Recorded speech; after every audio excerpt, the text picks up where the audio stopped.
monsieur ou sportif du week-end que vous êtes peut-être.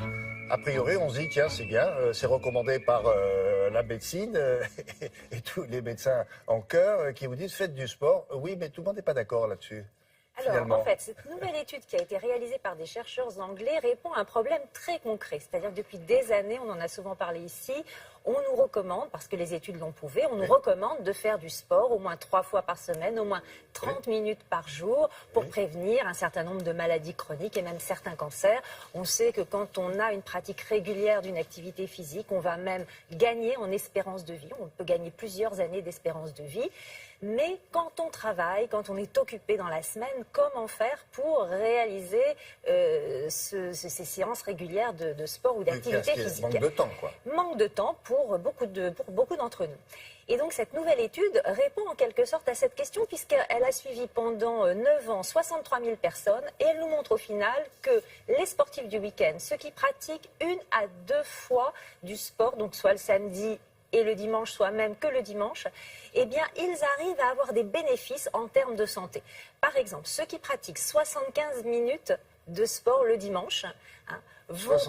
75 minutes. Ah, c'est beaucoup. Bon, ça peut être par exemple la partie de tennis. On va s'entraîner un petit peu au mur pendant 20 minutes et puis on fait 1 heure de tennis. 1h15 de sport. Voilà, 1h15 de sport. Eh bien, ils vont avoir pratiquement les mêmes bénéfices que ceux qui pratiquent du sport de façon plus modérée pendant 3 fois par semaine.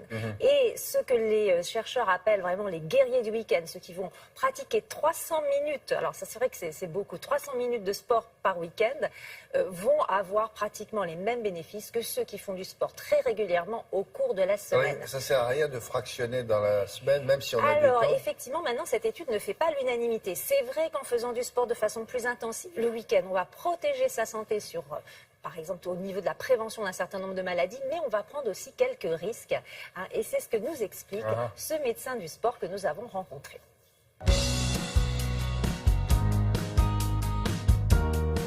Faire du sport exclusivement le week-end comporte des inconvénients. D'abord, sur le plan de l'entraînement, avec 6 jours d'arrêt, on perd les bénéfices de l'entraînement précédent. Et puis sur le plan santé, la séance longue et difficile le week-end se comporte comme un véritable stress physiologique. Et on sait très bien que le sport divise par 3 le risque de crise cardiaque. Si je m'entraîne régulièrement, 3 à 4 fois par semaine, j'ai pendant ma séance un risque de crise cardiaque multiplié par 3. Ce qui signifie que j'ai autant de risques en courant qu'un sédentaire assis dans son fauteuil. C'est pas grave. Si je fais du sport 1 fois par semaine, j'augmente mon risque de crise cardiaque pendant l'activité physique, je la multiplie par 20. Et si je fais du sport occasionnellement, là en vacances par exemple, je le multiplie par 100. Il a été démontré que 3 séances par semaine, 1 fois tous les 2 jours, représentaient la meilleure fréquence d'entraînement. Dernier mouvement, couvrez. 3, 2. Concernant l'appareil locomoteur, si je m'entraîne 40 minutes tous les 2 jours, les micro-lésions que je vais imposer à mes tissus, par exemple à mon tendon, vont dans les 2 jours qui suivent cicatriser. Si je fais du sport 1 seule fois par semaine, mais 300 minutes et de façon intensive, les micro-lésions que je vais imposer à mon tendon peuvent réellement se rejoindre et créer une véritable blessure. Les sports à risque, quand on ne les pratique que le week-end, sont des sports intenses sur le plan cardiovasculaire et agressifs sur le plan locomoteur. On peut prendre l'exemple d'un match de foot. Si je veux faire un match de foot avec mes copains le dimanche en toute sécurité, eh bien il est conseillé que je m'organise 2 petits footings dans la semaine de 30 minutes, le mardi et le jeudi par exemple.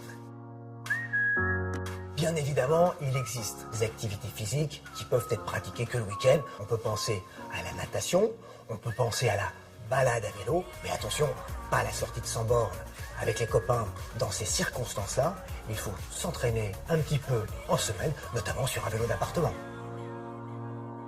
Ouais, l'idée, c'est de ne pas trop en faire au même moment pendant un seul jour, quoi. Voilà, l'idée, c'est effectivement, si on a atteint un certain âge, si on n'est pas bien préparé, on risque d'augmenter quand même le risque de blessure, par exemple, le risque de crise cardiaque. Donc, c'est vrai que cette étude, elle est importante. Elle montre quand même qu'il faut se bouger même le week-end. Il ne faut pas baisser les bras, parce qu'il y a quand même un Français sur deux qui ne pratique pas régulièrement d'activité physique. 3/4 des Français ne font pas suffisamment de sport. Donc, c'est vrai que c'est important de dire, faites-en même si vous n'avez que le week-end, mais faites-en de façon peut-être pas trop intensive pour ne pas prendre de risques pour votre santé aussi. D'accord. Merci.